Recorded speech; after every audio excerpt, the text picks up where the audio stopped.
Running back value in the early rounds is through the roof this year. Here's exactly which running backs you should take. In round 1, you should feel safe with Saquon, Bijan, or Gibbs. They're all proven backs in their systems. But I'd avoid Genty for the same reasons I said to avoid Marvin Harrison Jr. last year. He's a rookie in a bad offense, which means you're drafting him at his absolute ceiling. And if he takes a year or two to develop like Bijan did, he'll be a huge bust.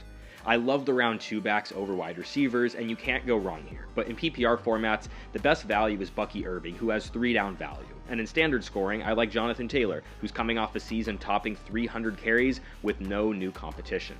Round 3 boasts the best back value. Chase Brown was the RB5 in points per game from weeks 9 to 18 last year and had 5 receptions per game in that span.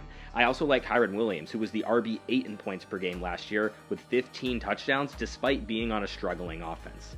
Now, round 4, there's a guy who I loved last year, and that's no different this season. Alvin Kamara quietly finished as the RB6 in points per game last year. QB play was suspect, so anything you could possibly say about the passers this year is really no different than last season in New Orleans. And in the 3 games that we saw last year with Spencer Rattler, Kamara saw 6 targets per game. His receiving volume remains second to none, and that's why I love him so much.